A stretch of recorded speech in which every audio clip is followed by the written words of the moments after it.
Hey Waffle Gang, I do hope you're well. My name is Mark and today we're checking out some more relationship stories. And if you do love a Reddit story, why not consider hitting that like, subscribe, maybe that notification bell too, and let's crack on with today's first story. Oh, my hand's going all over the place when I'm talking today. And our first story comes from a throwaway account that was titled, "My late husband had a son he never told me about. Now my daughter wants to know her brother."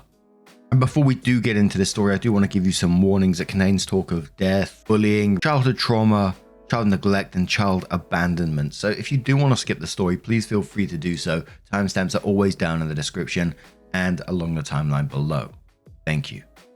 My life was turned upside down last month when I was informed of my husband's death in a work-related accident.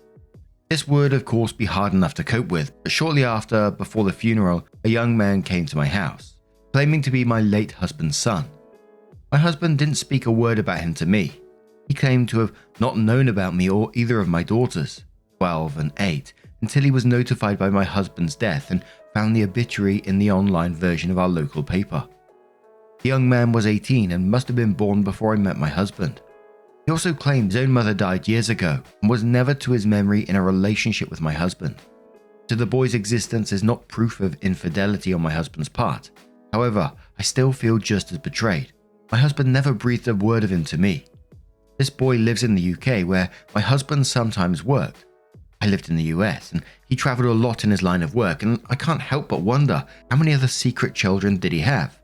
How many times did my husband visit this boy and never told me about it? What else was he not telling me? This boy had pictures with himself and my husband at various ages. He says he was brought up at a boarding school and my husband visited him sometimes. Though I very much want to, I have no reason to doubt his story. The boy asked to come to the funeral. I want to say no, but I feel like I have no right. My kids see me talking to this stranger and poke their heads in asking what's going on. Before I can stop him, the boy introduces himself to them as their half-brother. Now, not only do I have to figure out how to cope with all this information myself, but I also have to find some way to explain it to my children. My 8-year-old doesn't seem to get the full implications of her father keeping this kind of secret from us all, but my 12-year-old is clearly upset, although she won't talk about it with me. At the funeral, the boy kind of lurked in the corner, but when lunch was served afterwards, he approached both of my girls and was playing games like tag with my 8-year-old and some of her friends, who joined in. I didn't think this was appropriate, and when I told him so, he apologized and said he did it to raise her spirits. That's what people did for him when his mother died, to cheer him up. Something about his answer irked me, and I got the impression he was trying to manipulate me into feeling sorry for him and using my children to do it. My mum and my sister came over to help me after I got the news about my husband. Of course, I talked to them about what was going on, and they were shocked. My mum brought up the point that the boy might be after money. All of our important assets were in both of our names, and I'm the only beneficiary of his life insurance policy. But I was not sure what could happen if he tried to sue. I asked the boy frankly if money is what he was after, and he said, "No, I couldn't take any of your money. You have kids to take care of." It irked me the way he said that, as though I was offering money, and he was trying to show how good he was by turning it down. It felt as though he expected me to give it to him anyway. I asked the boy what he wanted, and he said he wanted to get to know my children because they are his sisters. In my opinion, they might be his sisters, but he's a stranger to them regardless of biological relation. Apparently, at the funeral, he told my 8-year-old he was going to ask me if he could take my girls to the aquarium, and so that got our hopes up about it before I could even make a decision. I said yes. Only if my mum or sister went with them, because I wasn't about to let my girls go with a strange man no matter what. Over the next week, he also took my girls to the park, ice cream place in the lake, with my sister as a chaperone every time. I agreed to this, and it was helpful because it gave me a chance to break down and cry to my mum without the girls around. When he left and my 8-year-old hugged him and told him not to go, and he said, "I promise I'll come visit again," I stepped in and said, "No, I think it'd be best if you didn't come back here." He looked hurt and my 8-year-old cried, but I was sick of him promising things without getting approval. She thinks it's a cool mystery like from a TV show that she had a secret brother, and she doesn't realize how disturbing it is that her father hid his existence. My sister asked me later why I told him not to come back, and I told her I think the whole thing is weird. I don't know this boy or his real intentions. He could be some kind of weirdo trying to get my girls alone. My sister says I judged without ever getting to know him. He seems like a very sweet young man. He grew up mostly without a family, and he could have been jealous that my girls got all his father's attention, but instead he wanted to connect with them. My opinion is that even if those are his intentions and he's totally innocent, I still don't want him around my home or my girls. To me, he is just proof that my husband lied to me for years, and it makes me sick to look at him. My girls don't need this drama either. Even my 8-year-old is going to be traumatized once she is old enough to realize how much her dad was hiding. Me and my girls don't owe him anything. My sis says that I don't have to want him in my life, but I don't have the right to deny the girls their brother. She pointed out social workers do everything they can to avoid separating siblings because of the trauma. I said it's not the same thing because my girls have only known this brother for a week. My sister said it's also important because my girl's brother is the only person they know of their culture. My husband was like 1/8 Hawaiian, the rest white and Asian. And so the girls and their brother are like 1/16, and the boy appears to be white, and my daughters and I are black. But the boy was raised in the UK, and he isn't part of Hawaiian culture. And honestly, I think culture is something natural and not something to force because of your genetics. My girls don't live in Hawaii, they live in Oregon. So that is their culture, not black culture or Hawaiian culture. I don't force myself or my girls to participate in African culture just because of our genetics. I thought my 8-year-old would get over her brother, and she did go several weeks without asking about him. But yesterday, she asked about him again. I feel bad about ever allowing him to go anywhere together and bond. I wish I'd handled the whole thing differently, and now I don't know how to explain the situation to my kids. My 12-year-old hasn't asked about her brother, but she has been extremely closed off since her father's death, and I don't know how this issue might be complicating what she's feeling. I just need outside opinions to know what to do about this. Now, of course, I don't think OP's the arsehole for wanting to protect their children, for being worried that a stranger has stepped into their life and, is saying, I'll take you to places and all this kind of thing. I can understand why you'd be worried about that. But another part of me is absolutely heartbroken for this boy at the same time. He has no family now. When he found out that those sisters are all he has left, I can't imagine what he must have felt in that moment. And then I wonder about, as the kids get older, are they going to start asking about this brother? And what will they say when you said you've turned him away? That could cause some resentment as well. Once they start to understand the situation and what happened with your husband and the husband hiding him from your side of the family, etc. And of course, there could be some wild twist that's going to come up and completely throw this story out, as, Reddit sometimes does. He sounds like a nice guy who's trying to get to know his sisters, and as he's had no family in the past, which again, I know is not easy for OP. They're grieving. There's a lot going on here. So to have a new person come into your life with all this backstory as well is going to totally throw you out. I get it. And I get that he's overstepping some boundaries, etc. And I just kind of think, is there a way to talk to this guy, introduce him in a healthy way, maybe set up these boundaries, maybe get your children into therapy with you and talk about what's been going on, find out their thoughts and feelings on the matter. I know they're young, but they still have their thoughts and feelings. But there was a few comments calling OP an a-hole, saying, she needed to allow her daughters to see their brother, and some people saying, why haven't you got a DNA test on this? And OP said, I thought about maybe asking the boy about a DNA test, but I don't know what it would achieve. I don't want him in my life or my daughter's life either way. And even if the DNA test came back negative, it would only raise more questions. I don't know if it'd open up any legal troubles where now I owe the boy money from my husband's estate if it comes up positive. There was a comment going down a different line thinking about he might be lying and trying to scam OP, which said, I'm going with not the arsehole. Call me a skeptic, but get a DNA test first. Something about this entire situation sounds fishy. Wouldn't even have let my kids hang out with him. The way he phrases his answers does sound manipulative. What people did for him when his mum died. He didn't need to convey this information to you during your husband's funeral, but he did. The way he phrases it sounds like he's trying to make you feel bad or trying to establish boundaries. And yes, it sounds like he's trying to guilt trip and gaslight you, making you feel like you are crazy and paranoid. Further, he didn't outright reject your money. He phrased it yet again in a way that he's fishing for a longer haul. He could have easily said, no, I don't want your money, but instead he said, no, I couldn't take any of your money. See the difference? And the moment you let him into your and your kids' lives, he's been persistently around. Offering to take your kids out without you or any adults being present indicates a possibility he's manipulating your young child to get what he wants. The appropriate approach would have been to ask you, as the parent is fine with him taking your kids out. He has now heavily inserted himself in you and your kids' lives, all through your children. You need to start asking questions. Alarm bells are ringing in my head. Opie did reply to those posts talking about it being a scam and said, "Well, the comments alerting me to how this might be a scam attempt have opened my eyes. I didn't want to introduce this stranger to my kids, but when he showed up to deliver such shocking news, my children came in and asked what was going on. He introduced himself before I think about how to tell my children. He asked if he could show up to the funeral and I felt like I couldn't say no to that, but then used it as an in with my children. He offered to them behind my back to take them somewhere, so then I felt like I would be the bad guy if I said no. It rubbed me the wrong way, but I brushed it off. I was in a vulnerable state, not thinking clearly, and he took advantage of that. I should have trusted in my instincts from the beginning.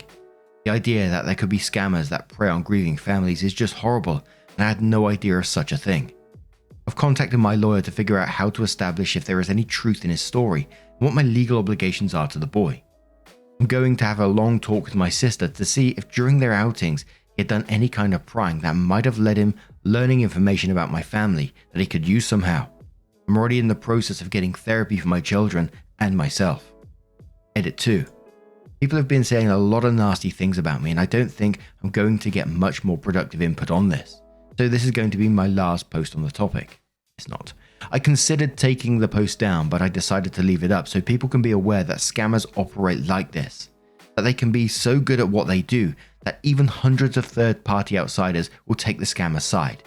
In hindsight, I can't believe I didn't see it, and I cannot believe I let such a person step foot into my home or even speak to my children.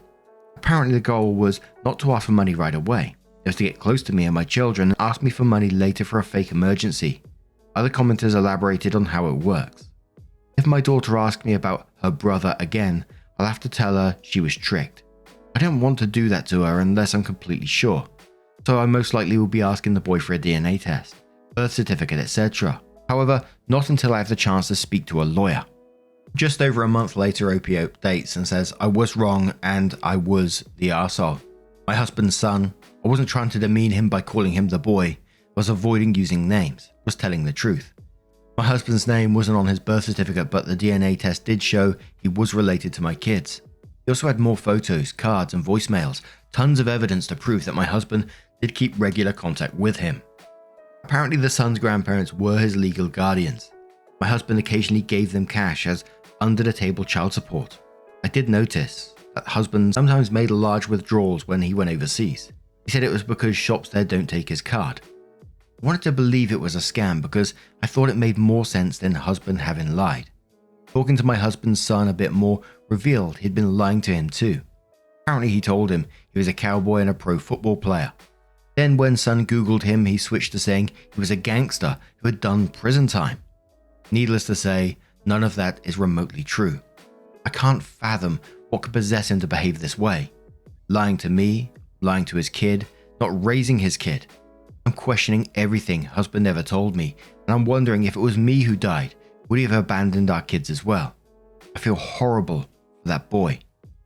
I'm in therapy and working on ways to cope and forgive husband for my own peace of mind. Just help me work out why I reacted to my husband's son the way I did. I thought he was manipulating me and my kids, but what I actually sensed was that he wanted something from me and my kids. I felt like me and my daughters were not in a place to give anything emotional or financially. So I recoiled from him, but that doesn't mean he's a threat. My kids went to a therapy as well. 12-year-old has weekly sessions, however my 8-year-old hated it, so I've pulled her out for now. Many people have shared their own stories of being separated from biorelations and the effect it had on them. I don't understand it because genes don't mean that much to me, however, I don't have to understand to respect it. I personally don't feel like I'm in a place to have any kind of relationship with my husband's son, and I don't think he wants one with me. He now appears scared of me, which I do feel bad about. I wasn't trying to hurt him or scare him, but I will allow him to visit sometime if my girls want to see him. Sis agreed to continue to supervise.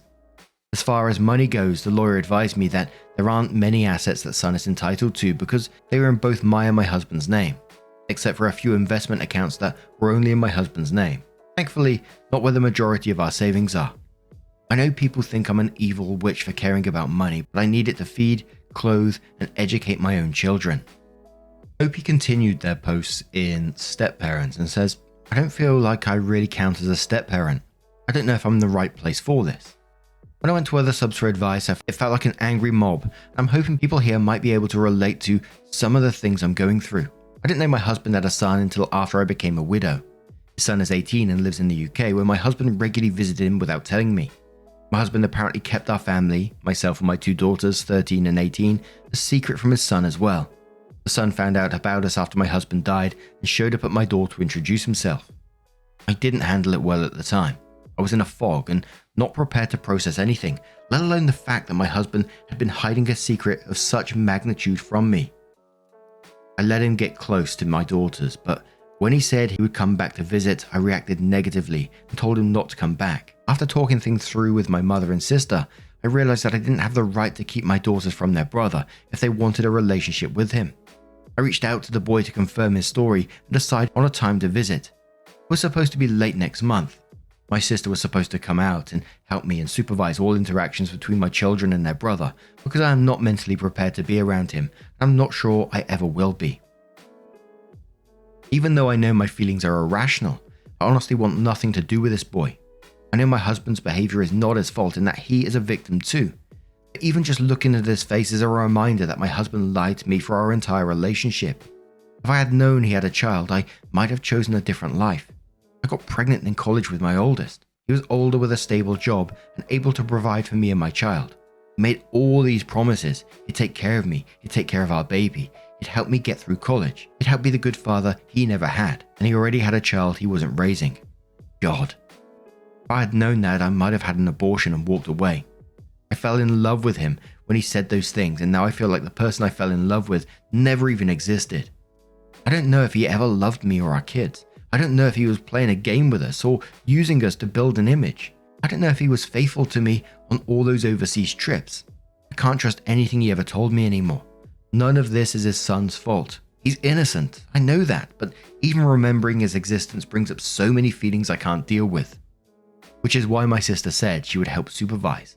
She played chaperone when my husband's son was getting to know my kids.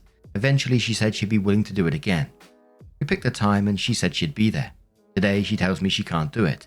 Her job is understaffed and she can't get the time off work. My mum can't do it either. She has a surgery coming up and won't be able to travel. My dad will also need to be home to take care of her. I'm not going to leave my kids alone with their brother, what my sister suggested, since he is frankly still a stranger to me and to them. There might be a 99% chance he has pure intentions, but that 1% chance isn't one I'm willing to take. There are all kinds of stories out there about children being abused by trusted family members. So my only options are to cancel the visit, which my kids, especially my 8-year-old, is looking forward to. I don't want to take away one of the few things they've been able to feel happily about since my husband died, or be chaperone myself. This will also mean I need to take time off work. I can manage, but it's not ideal. I don't think I can do it. I didn't choose to be a stepmother. I'm sure the boy doesn't really want me as one either. I apparently scared him when I told him not to come back, and when we talked on Zoom. Since then he acted nervous and flinchy, like he was afraid I was about to hit him or something. I feel bad about that, as it wasn't my intention. I don't think I can do this. I feel like the meeting is a disaster waiting to happen, like it's only a matter of time before I lose my temper and ruin the meeting that my kids have been looking forward to. I just have this feeling of dread. I don't know if anyone can help. Maybe it's a long shot. I have therapy on Tuesday and I hope it'll help me sort things out. I just feel like I can't do this. It's humiliating to even share this problem with anyone. And even if I try to talk things out with one of the few people I do trust, it's always think about your kids. Think about your husband's son. Put yourself in their shoes. People even show more sympathy for my husband than me. Maybe it was a coping mechanism for his childhood trauma. Maybe he had a good reason. I'm just burnt out on putting everyone else first and trying to fill the role of both parents for my kids right now. I feel like it's only so long before I snap and the rope just got a lot thinner. Edit. Thank you for your kind words and advice. When I posted, I was thrown for the loop and on the verge of a mental breakdown. I haven't had time to sleep on it. I feel things are going to turn out okay. I'll look into some of the suggestions, such as professional nanny and babysitting services, to go along with them. My sister has also said she may be able to work remotely during those weeks and be able to supervise while the kids hang out in his hotel room, McDonald's, library, or somewhere else she can work while watching. Not ideal because it means they would have to cancel some planned activities. Cancelling or postponing the trip would be a last resort. I won't make any decision rashly. I'm going to take a few days to think about things, talk it out with my therapist on Thursday, and have a definite answer by Monday. It might not be possible for me to supervise. At first I panicked because I didn't think I would have to and felt unprepared, but I might be able to psych myself up for it in time. I've been through worse trials than this. Sometimes I just need to remind myself that I'm stronger than I feel. I appreciate the kindness and civility from this community. I wasn't sure if my post belonged here, but you all seem more understanding than other subs, and I truly appreciate it. And we do have another update in a moment as well. I do want to say I get where OP is coming from, that they're dealing with so many different things going on. You're still dealing with grief, you're still dealing with your husband who pretty much had a second life. Like OP said, if OP disappeared, would he have abandoned their children? And their whole life could have been a lie. So I understand that OP is like, who knows what you're thinking in that particular situation. You've got that going on. The husband died as well. You're trying to deal with two children that are dealing with all this themselves. And then a son you didn't know about comes into your life. Of course, that's going to absolutely mess you up. And then you need to think about how to navigate that situation. Like I said, of course, I absolutely feel for the son. OP added another update and says, I don't think I'm going to post in this community anymore, as I don't really count as a step parent, but I got some kind words from people here previously. I just want to say thank you all for being kind to me and presenting me with solutions when I was overwhelmed and panicking, and let you all know how the visit went. He stayed for about 1.5 weeks. Before he came over, we talked a few times on Zoom, with me, him, and his grandparents. I told him my sister was not going to be able to supervise, and I was frank about how apprehensive I was feeling about being the one to supervise. I don't think he was thrilled about me supervising either. He knew and felt comfortable with my sister, not me, so the feeling was mutual. But we decided to go ahead with the visit anyway. We made a few changes in what they had previously planned when my sister was going to supervise, but not many. We also discussed contingency plans for if something went wrong and one of us needed space. Just knowing that I would have that out if needed was a huge relief and helped immensely. Overall, things went relatively well. He and I were civil. I got uncomfortable, but not to the point where I couldn't cope. He and my girls got along well, with the exception of one incident when my girls got into a spat with each other and he tried to intervene, which made them both mad at him. But it was quickly resolved after each girl had their time stewing about it. I will say he was good with both of my girls, but especially my 8-year-old, who's been having a very difficult time lately, even before her father died. She's been struggling a lot with school and trying to find the right treatment for multiple diagnoses. She's been acting out and very easily frustrated for a lot of the adults in her life, including me, I admit. I love her and I do my best, but she is difficult sometimes. But with her brother, it's like they are kindred spirits or something. He was a proper real trooper acting out scenes from the movie Encanto with her over and over. I realize it is probably really good for her to have an adult in her life who doesn't want anything from her except to spend time with her. Before the boy left, I gave him a thank you card expressing this to him, and that I genuinely do hope he chooses to stay involved. Overall, it was a positive thing. I'm glad we went ahead with the visit, and thank you again to those of you who left supportive comments. It was a much better experience posting here than when I tried to seek advice in other subs. Oh god, that set me off. Hope he added one more comment which says, things are more or less the same, but I'm learning to live with it better and better each day. I got my 9-year-old daughter into equestrian therapy, which she enjoys. We have made a point to not call it therapy. It probably is good for her, but it hasn't made a noticeable difference in how she seems to be behaving or coping. She's still at her old school, but I've made the decision that if a spot opens in the charter school, she'd definitely be switching. My 14-year-old is bouncing back a little better and enjoying her first year of high school so far. The high school is large with lots of options for extracurriculars and such that are very little cost, which I think is good for her since she was previously involved in a lot. We had to cut back due to financial constraints after my husband died. My husband's son came for another visit last month. It didn't go as well. He brought his girlfriend. She was polite but not very interested in my girls. I think my 9-year-old was a bit jealous that she had to share her brother's attention with the girlfriend and was a bit mopey and prone to mini meltdowns during that time. It wasn't the most fun time ever for anyone, unfortunately. My husband's son and his girlfriend are invited to Thanksgiving at my parents' house. We'll see how that goes. I at least feel more accepting of him being around now. Last year it was hard even to look at him.